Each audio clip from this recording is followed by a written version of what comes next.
everybody, how's it going? Doc and Howlett here. Hopefully, as I always say, to give you a quick video on a bunch of my comic books that I've recently gotten in the last couple of months, probably. Always wait a little too long, probably, to show you guys what I got. But that's that. That's what it is. That's what life does. And then I get a huge stack, and I gotta show you all of them. So, I'm gonna show you my stack, give you some of my thoughts. Yeah, so first, let's just get right into it, because I want this just to be over and done with. So it's not all drawn out. So let's first let's talk about the indie comics, and like I say, as I go throughout the video, I'll give you some of my thoughts on stuff that's just in my head, maybe. But the first one is a digital comic that I got as a review copy, thanks to Brant Fowler. Some of you guys might know him and Lisa Moore, kind of known of them a few years now. Really kind of cool, kind of met them through some podcasts and things like that, interacted with them through YouTube and such. Just a really cool, couple. And the couple has created a comic line themselves. They've been working in the industry for a while, but coming up with their own company and Kickstarter project. I think it's going to be like 3 different universes. I think they got stuff for the kids. They got the Last Ember stuff, and then the superhero stuff that they're going to do as well, which they've been working with Chris, Dark Avenger, here on YouTube for that. So that's really kind of cool. But the one that they gave me to review was Last Ember issue number 1. Again, thank you, Brant, and congratulations to you and Lisa on your engagement. So that is really awesome. I will be leaving a bunch of their links down below as well too. So as I just ramble and spew things, if you miss anything, things that you want to know, direct you to their social media pages, and you can catch up with them there. But this particular issue number 1, I think was a great setup. I'll try to insert a photo of the cover here. And it was a good issue, good setup. Of course, good art. Oh boy, I can't even say the artist's name. That's a hard one. You might have to help me out with that, Brant or Lisa. Yeah, Lisa's doing the colorings and basically the story or concept by Brant. So yeah, just really neat. It's like a setup, a great setup, and I love the references to the other material, because there was a number 0 I think they had, and then it gets a great setup for the story, right? It just sets up your character and the good side, bad side. So basically she's a teenager who has these powers which she might not be able to control as much, fire powers, and you see a very dark hooded character, which you understand possibly is on the good side and has been watching this character Ember, and at the end you understand that there's this bad character, so you're going to get these opposing forces. She's going to be kind of in the middle, and it shows that she is probably a character who has a long history, I guess, with the power, the magic that's in her. So it very much starts setting up the universe, I think, very well.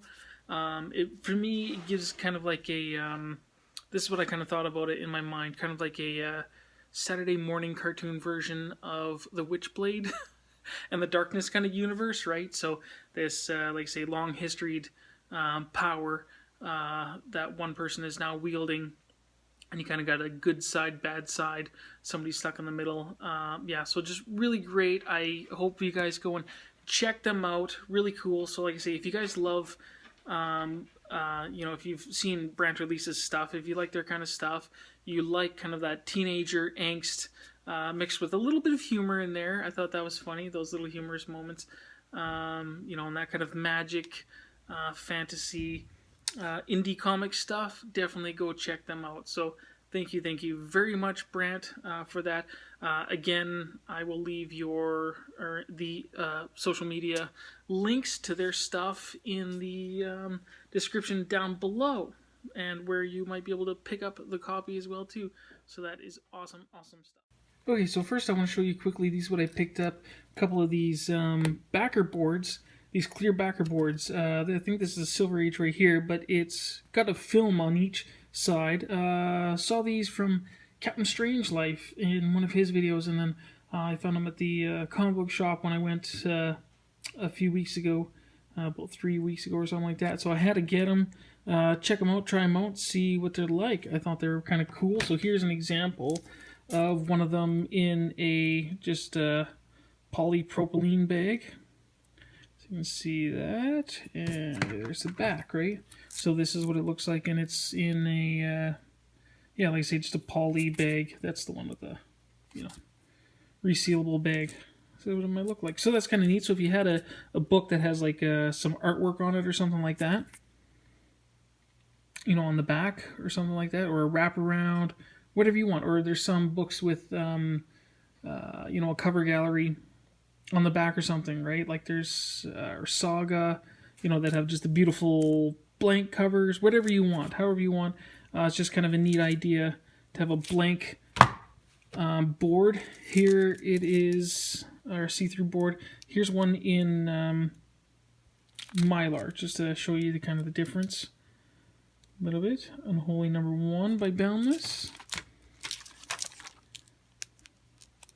Right, so it's a really kind of good idea. They are kind of expensive, so it's another one of those comic book products that I'd keep just for the, you know, special things that you want to kind of display. I mean, if they're just hiding in your box, what's the point? But yeah, the stuff when you want to pull it out without taking out it out of the bag and looking at the back cover, there you go. So for wraparounds or you know, art books that you have, things like that, sketch covers, really kind of a cool idea. So yeah, check those out.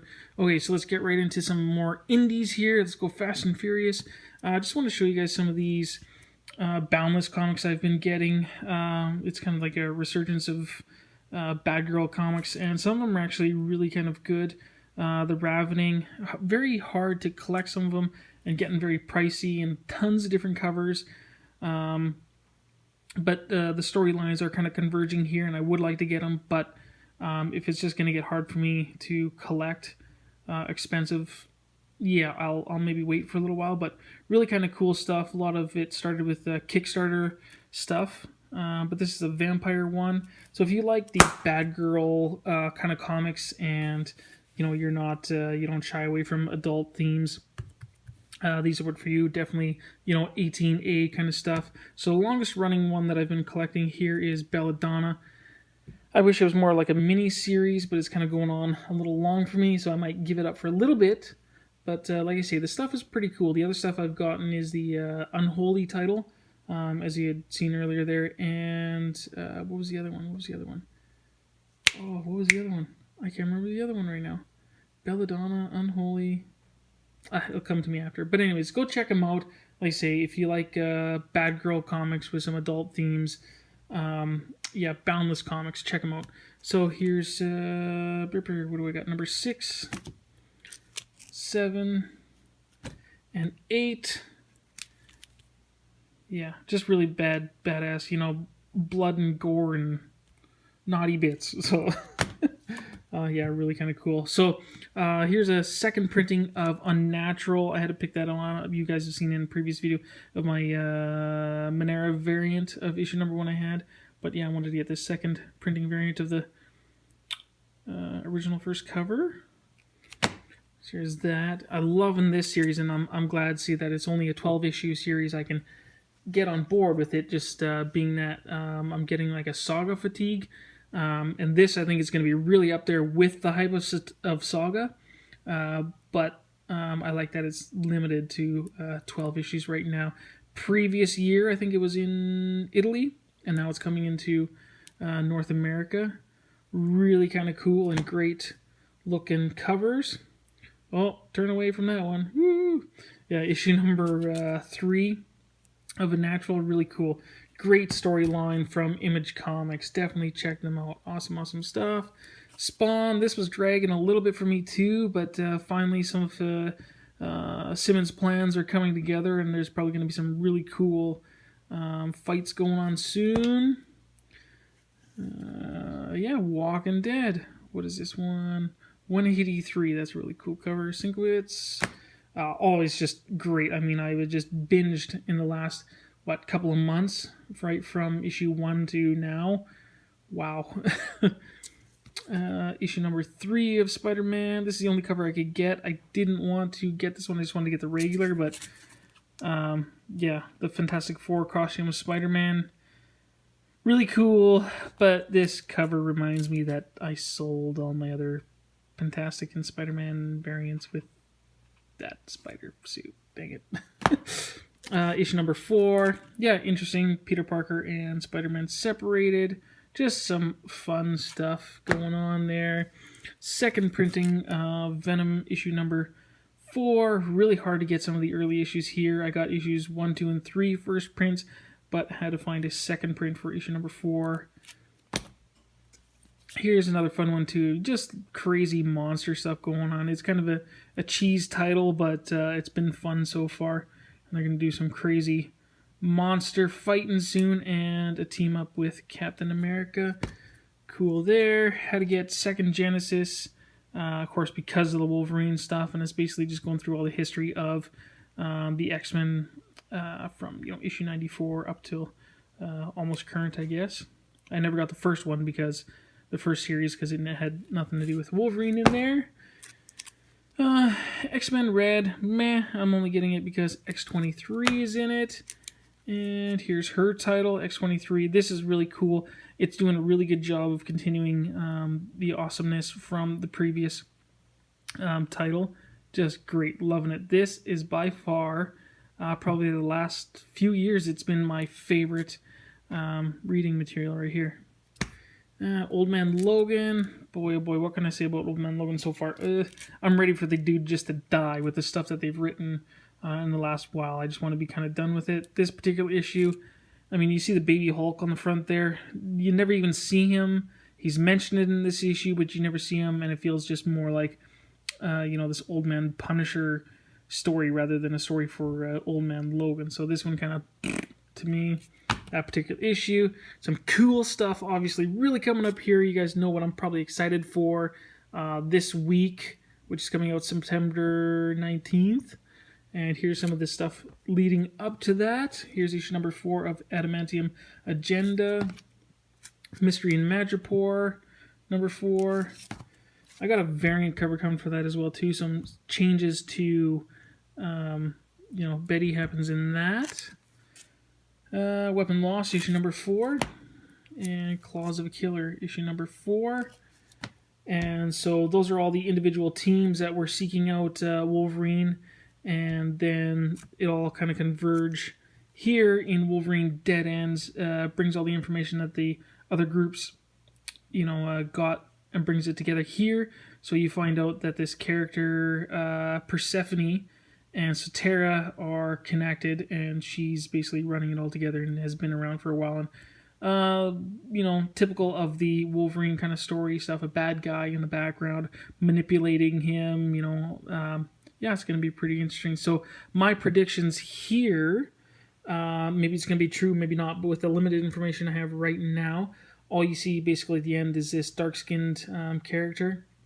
You don't see their face, but I'm wondering a character coming back that's maybe manipulating him. I don't know. For some reason, I'm thinking of Melita Garner, his ex-girlfriend, and maybe not, I don't know, maybe subconsciously somehow some stuff from the converging storylines got in there and told me this kind of thing in my head. But if it is, I called it here now. But if it's not, I don't know. This mystery character looks pretty deadly and kind of killing kids that are just about to be mutants. They're not, their powers haven't manifested yet, so pretty creepy and under control of Wolverine. And obviously going to be putting him against the X-Men. I hope it really does, when the Return of Wolverine comes out, it wraps up some story loose ends, of course, because he's been teased for quite a while with the, Marvel Legacy when he first popped up, showing the Time Stone and the stuff in Infinity Wars and things like that, all the stuff where he was kind of teased, right, in all those other books where he had some teasers in the back of some other books. I really hope they wrap up and you understand what was going on with that, because he just basically kind of showed up with the time stone. He was popping around the world, and then all of a sudden he just handed the stone over to Black Widow, and you've never seen anything about that since. And then, of course, this seems to be leading into something else. So I hope that wraps up. Plus, you get to see, what his new power, what the claws are, the burning claws. That'll be really interesting. Cool. I'm really super excited for that, really, Return of Wolverine. And when that comes out, I will have a bunch of covers to let you guys know. Currently, I have, I won't say how many covers I got right now. There is a ton of covers coming out, and I got some ordered. So when they finally come in, I'll, give my review and show those, and just a couple back issues to show you guys here. For some reason, why do I not have this title? Wolverine First Class. So I picked up a few issues there. I basically had anything. If it's got Wolverine written on it, I have it. But for some reason, I don't know why or how, in the back of my mind, that this was supposed to be kind of like a kid's title with reprints in it. I don't know why or how that thought got in my head, so I always pass this title up. So poo-poo on me for being a Wolverine junkie and not having this. So there's issue number 3, 6, 7, 11, and 18. So I'm going to be trying to get all of those. Crazy I don't have it, but yeah. I'll complete it soon, which is only, I think, a 21 issue series anyways. Okay, so that's that. I think that's all the thoughts I have right now, and we'll talk to you guys all later. So if you wish, go check out my channel, my Instagram and Facebook, all that kind of good stuff. You can go to my channel here on YouTube, and there'll be links to those as well. And don't forget to go to the links below, checking out the Last Ember and other stuff from Lisa and Brant. Okay, that's it, you guys. I'll talk to you later. Bye.